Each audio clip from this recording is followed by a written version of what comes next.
Hello, everybody, and thank you for joining me on another episode of Powerhouse You. Today, I am accompanied by Itika Oldwine-Grimble, who is the owner of Oldvine Floral Company in Los Angeles. So, feel free to give the people an introduction to who you are and what you do, and a little bit of your background story. Sure. So, as you mentioned, my name is Itika Oldwine-Grimble. I own Oldvine Florals. We are a luxury floral shop here in downtown LA. I'm at my studio right now. And we opened in 2016 as an online store. And in 2017, we have the opportunity to partner with someone who invested in my business. And I was able to get this storefront where I am today. And we've been doing flowers all over the country, to be honest, but specifically here in LA, we have a fragrance line called Oldvine Fragrance. And we have, for that line, we have one signature scent and two candles that we launched during the pandemic in 2021. And it's a pleasure to be here.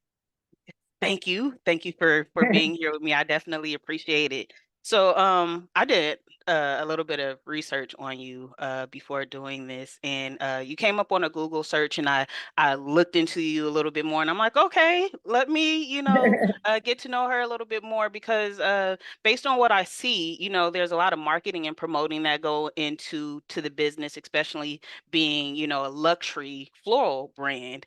And I see that you're doing a great job at getting your name out there, the company out there. And I'm interested in knowing more about how you built the brand, how you went from, how you marketed yourself in the beginning to how you're doing it now, and what that has done for you as far as scaling and growing within the industry. Sure. So I actually started off as a marketer before I opened my business, Oldvine. I was a digital marketer in the digital atmosphere, right in the beginning when things were just getting started. It was literally like I'm old enough to know that there was no such thing as marketing once upon a time, like as a position in a company, as a marketing department, like those things didn't happen until probably like what would you, I don't know if you're old enough to know this, but probably around, I'd say like 2007-ish, maybe six-ish, you started seeing like marketing departments popping up. Yes, So I'm old enough to know. yes, okay, just making sure. You look great. You look young, and that's awesome. Thank Black don't you. crack. Um, so I started working in the marketing department for AEG, which is the Ashwance Entertainment Group, in 2011. And after working there for a couple of years and kind of learning about like more so corporate strategies for marketing, creating different decks and things like that, right? And marketing plans. After several years, I went and kind of branched out on my own. So I created my own marketing firm. It was very, very teeny. I was the only person who worked there. And I had a few clients, and one of my clients was a luxury floral designer here in LA. He was based out of the Four Seasons on Doheny. And basically my job was to market his floral business, and it was pretty easy, to be honest, because he had a very, very dedicated following. He was like the who's who used him for all their events, for their weddings, for their weekly flowers.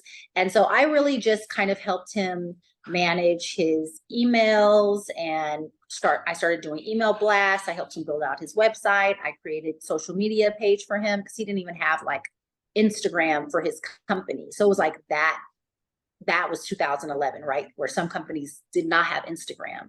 So that's where I learned the floral business while also kind of getting myself a little more acquainted as a marketer.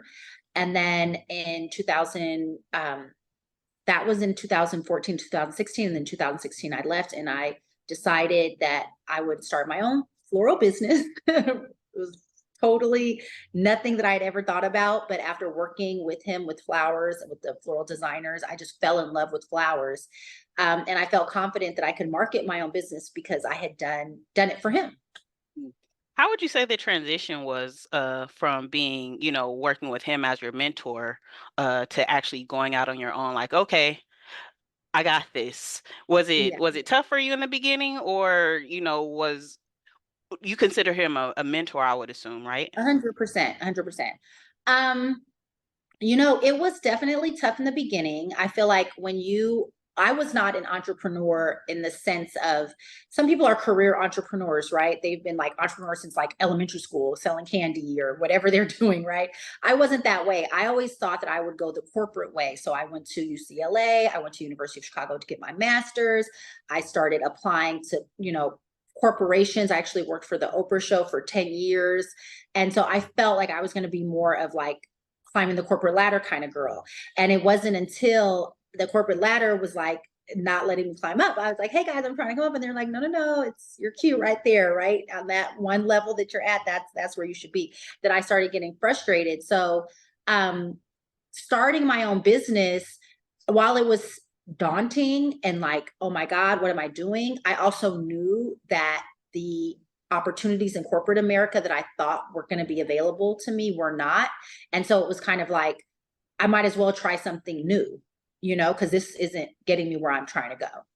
Okay, which makes sense. So you pretty much took matters into your own hands. So you went, got a degree, thought that you were going to get into corporate America and, marketing and everything. And then from there kind of took you in a different direction because you Correct. went from, working with the Oprah show and then you moved out here and then you were working in a floral company. Now, I Mhm. don't think we touched on it, but was it when you started working with the floral company where you were like, okay, let me do this? Or did you have a passion for flowers before and you were like, oh, this arrangement is so beautiful? You know what? I did not have a passion for flowers. I liked flowers. Like I thought like flowers were lovely. Like if people sent me flowers, I would be flattered. But I wasn't like, oh my God, I have to have flowers in my house every week and let me, take a picture of this flower and post it on Instagram or anything like that. I feel like flowers came alive for me when I saw the whole business of flowers Business because aspect. that business aspect, then I'm like, oh my God, these flowers are beautiful, they're gorgeous, and there's a whole like operation behind creating beautiful flowers, buying them from the wholesalers, designing them in these vases, sending them out to the delivery driver who delivers them to this happy recipient. So I loved like the business of flowers. That's really what I fell in love with, was the flower business The business and the creativity and the and the creativity. marketing and Yes. yes.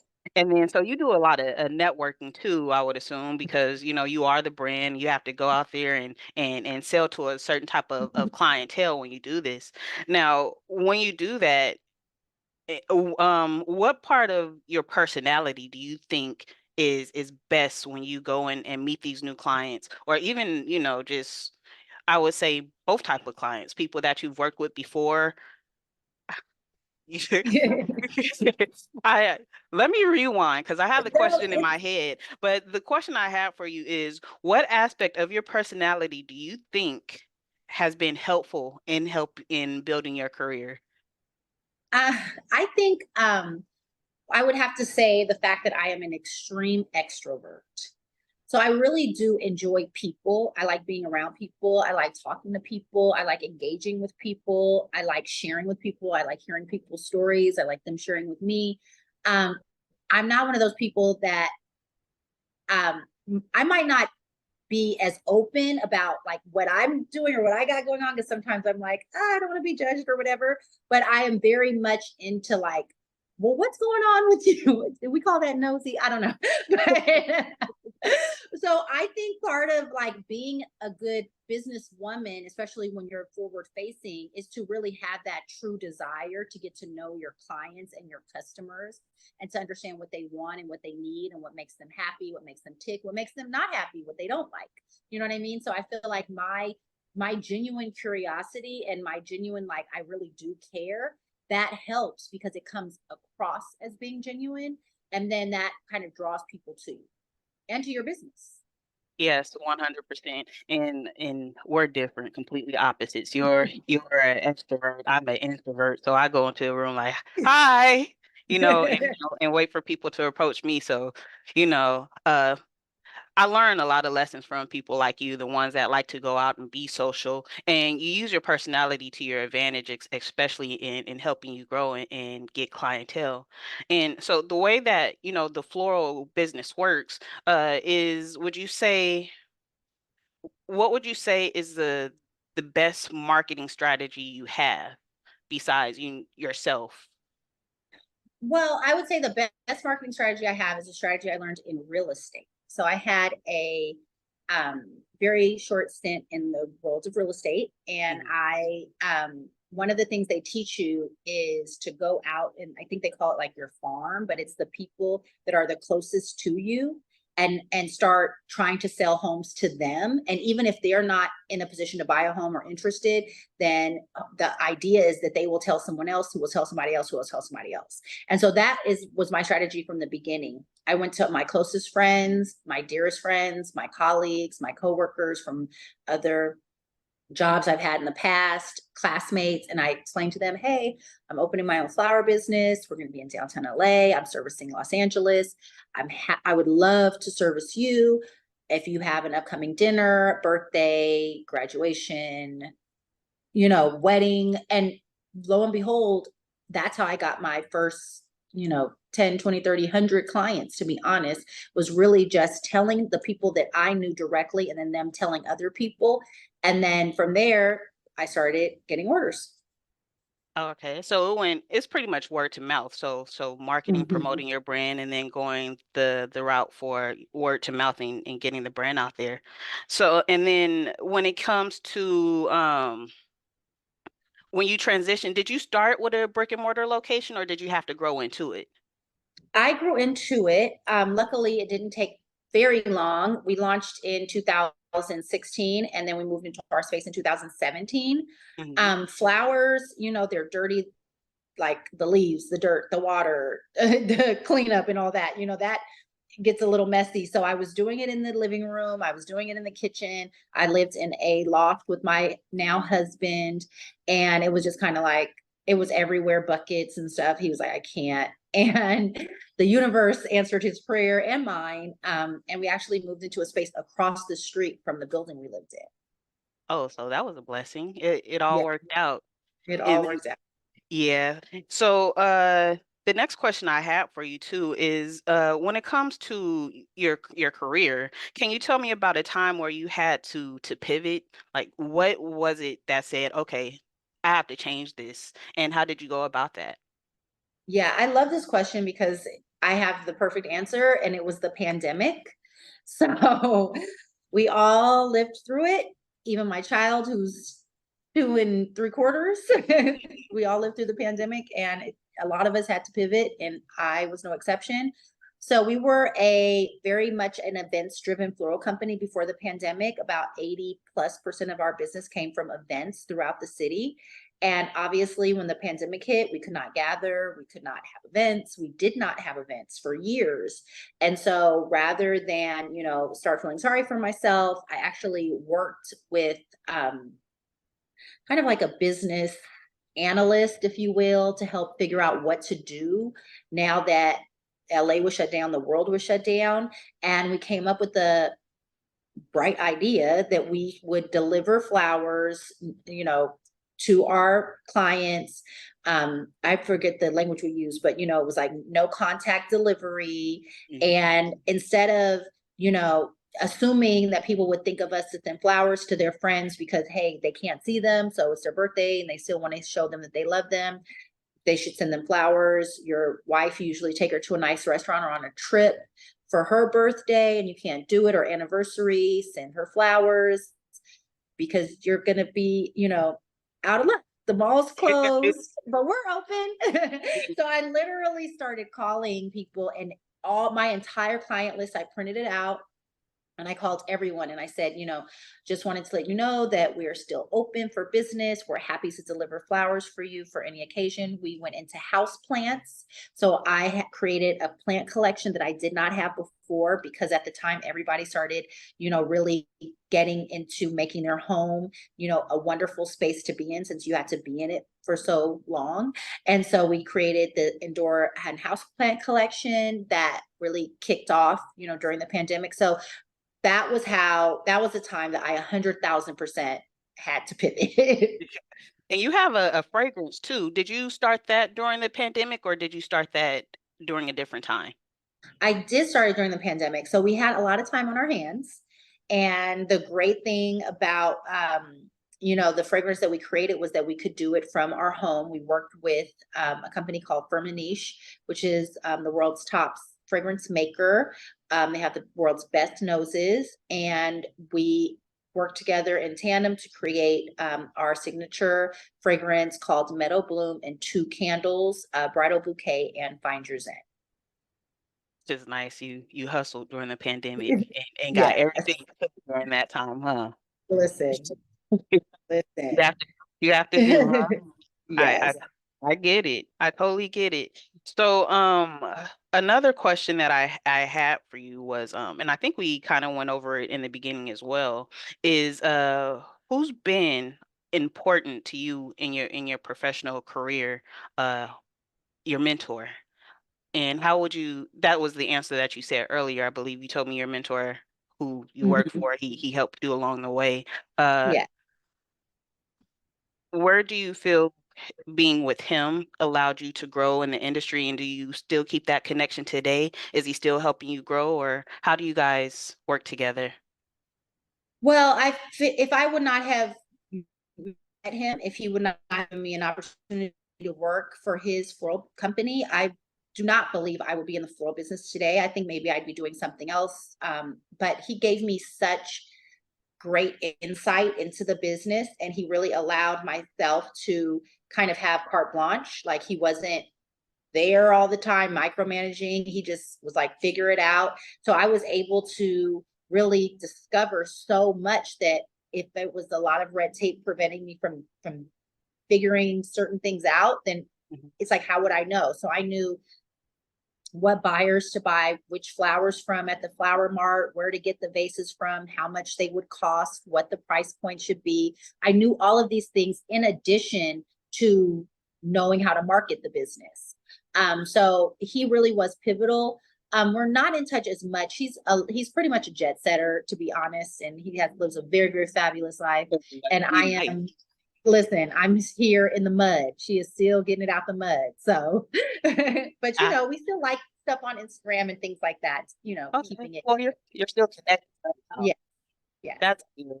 So, what would you tell someone interested in getting into the floral industry? I would tell anyone who's interested in getting the floral industry that there is room for new floral designers, flower shop owners, new creatives. This is a beautiful industry to work in. And if you have that creative juice flowing and you want to become a floral designer, by all means do it. There's so many opportunities to design, especially in a city like Los Angeles, where there are events happening every day, all day, and they love to decorate their events with beautiful flowers, and there's generally a budget for it. So I would say to just get involved, come into a flower shop like mine and see if you can shadow and see how things are going, go day to day, meet the other designers, go to the flower mart downtown, meet the wholesalers, get to know your local florist if you're not close to downtown LA, or even in LA, and get to know the designers in your city. It's a very tight knit community. So, and they're very welcoming. It's honestly like a beautiful industry to be a part of. That's good. And relationships matter. Yes. That that's good. So I definitely thank you for your time. You gave me a lot of information in, a short period of time. I'm definitely, I appreciate you for this. Was there anything that you wanted to add as far as, talking to anybody about wanting to grow and develop in business, period, or open up a brick and mortar location and or just chasing their dreams, period. Yeah, I would. There's something that I always tell my friends who are kind of trying to figure things out and want to move into the direction of being an entrepreneur or anything that they are pulled to. And I always say progress over perfection. A lot of the time we don't do something because we want it to, we think it should look a certain way or be a certain way, or other people will judge us. And I guarantee you, the arrangements that I sent out when I started my business are shout out to everybody that bought flowers for me. But where we are now, it's another level. And it's another level because you, as you work on your craft, you get better and you get better and you get better and you get better. It's like somebody who maybe dropped an album and the album was like, that they loved it. They were like, that was my, but then they get, and they're like, wait a minute, I'm over here. The beats is big and the bars, you know what I'm saying? I'm just saying, in all things, you get better, you get better. So don't let where you are right now stop you from pursuing where you want to be. Progress over perfection. And a lot of times you look at people on TV and like, oh, they got it all, but you don't know the work that goes behind getting to a certain level before you're on camera, and especially if you're doing it right, is definitely a hustle behind it with marketing and growing, no matter what you're doing. So Absolutely. yeah, so I appreciate you for your time Of and thank course. you. Yes, we got to definitely do this again. So please tell the people online how to find you, your physical location, website, etc. Absolutely. So we are located in downtown LA in the Fashion District. We're at 132 West 7th Street. We have a storefront that's open Monday through Friday, and call before you come on the weekends. We're also online at oldvineflorals.com. Our social media handles it at Oldvine Florals, as well as at Oldvine Fragrance and oldvinefragrance.com. We deliver anywhere in the greater Los Angeles area. And if you don't live in LA, we can ship you a fragrance or a candle. And there you have it, everybody. So thank you again, Itika, for joining me on an episode of Powerhouse You. If you like the video, don't forget to like and subscribe. If you are local, please visit Old Vine Floral in the Fashion District in downtown Los Angeles. So thank you guys again for joining, and I'll see you again soon.